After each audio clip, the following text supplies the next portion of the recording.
All things considered, this past breakdown was a pretty big one. I found myself really questioning my van life journey.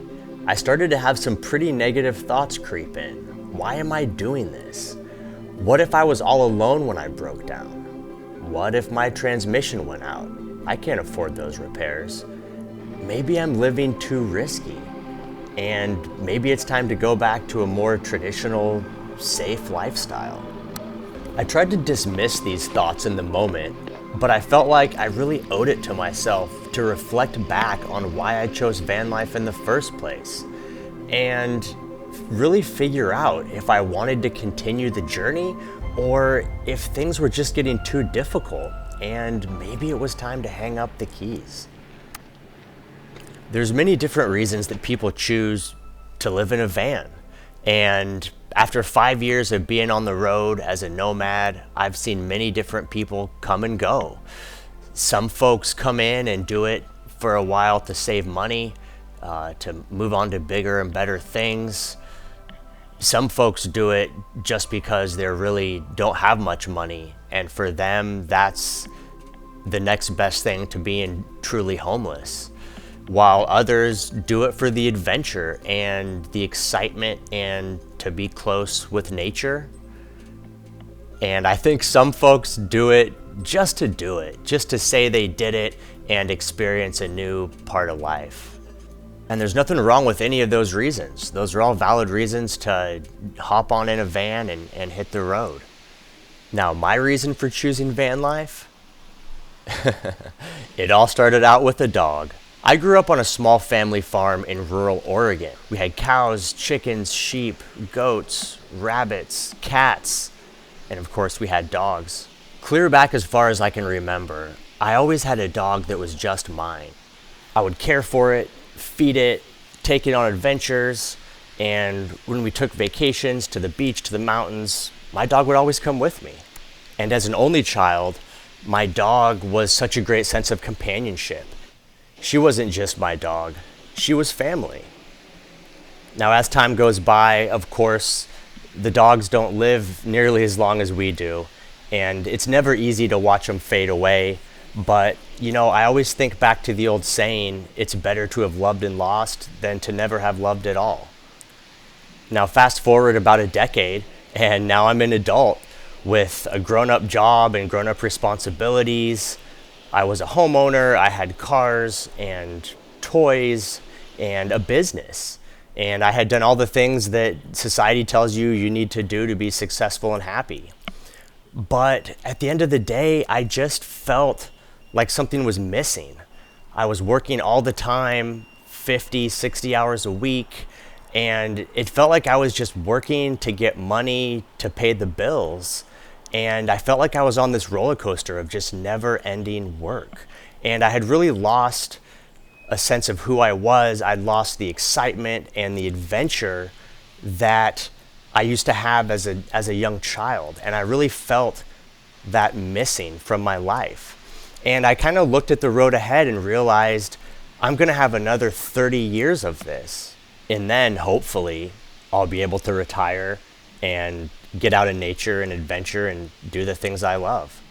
And at this point, I did have a dog again. I had a very sweet young girl named Lucy who I absolutely enjoyed and loved taking care of her. And every moment that I was not working, I was grabbing Lucy and we were heading out to nature. I would take her to parks, I would take her camping, we'd go up for hikes, we would just get out in nature as much as possible. And the more time I spent out in nature with Lucy, the less time I wanted to spend back in the real world. There finally became a point at which I realized I was at this crossroads where I had seen where my happiness was. My happiness was being in nature, it was traveling, it was not having a tight routine and schedule. At this point, I had to decide, am I going to just shove aside all the things that I want, that I find enjoyable, and just work because that's what society tells me to do? Or am I gonna go make my own path and follow my happiness? Now, for those of you that don't know me too well, I'm someone that has always found it easy to just make a complete life shift change things up, and head off into the unknown, while at the same time just knowing that things would work out and just knowing that everything was gonna be okay. And so that's what I did. In my early 30s, I sold everything I had worked for. My house, my business, my cars, my motorcycle, all my toys, all my possessions. I bought a used cargo van on eBay with 240,000 miles for about $6,000. I drove it to my dad's house in Yuma, Arizona, and converted it into a tiny home on wheels. And I hit the road.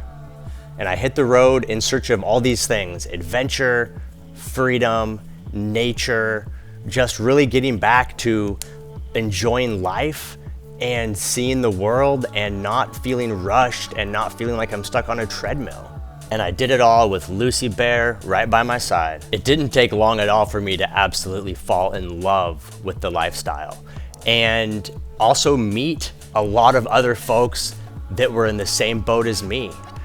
Folks who had given up jobs and schooling and homes, and in some cases, given up some family members to live this renegade lifestyle. For the first time in my adult life, I really felt like I was home and that I had found a new family, a family that I was closer with than any of my blood family, a family that we would travel together and go to events together and sit by the campfire and make meals together. And living on the road and traveling like this really allowed me to build deeper relationships with folks and just get to know people on a level that you never really experience outside of this lifestyle. Everybody's so busy back home working and doing all their chores that you don't hardly know your neighbors. Versus when you're living the van life and you pull up at an event or something and there's other folks living in vehicles, you guys already have so much in common. It's easy to strike up a conversation and find common ground and cook dinner together. I absolutely love it. And so these are the things that I reflected back upon when I'm thinking about, do I hang up my keys? Maybe it's time to stop van life. It's easy to let stress and negative thoughts and emotions cloud your judgment in the moment. But when I think about the alternatives to van life, what does that look like? Well, if I sell my van, then I have to go back to an apartment or a house, which means I have to get another big boy permanent job to pay the bills for all the stuff. And I'm gonna be right back in the same position, living in the rat race, not knowing my neighbors, just working to pay the bills. And so I quickly realized, even though this breakdown was very stressful and it made me think maybe I'm living a little bit risky, I think if I went back to my old life, I would be risking not living at all. And for me, the thought of not living at all again is much more painful and much more uncomfortable than breaking down in the forest of New Mexico. And so this really renewed my faith in van life and my love in traveling and being a part of the van life community and going on adventures and doing all these things and just accepting the fact that, yep, there's risks. You're gonna have uncomfortable situations arise, but no matter what path you choose in life, there's gonna be uncomfortable situations. You just gotta choose which of those is gonna be the least uncomfortable. And for me, that's van life, baby. So I'm sticking with it. I'm moving on, I'm pushing ahead, and I'm looking forward to many more days heading on down the road.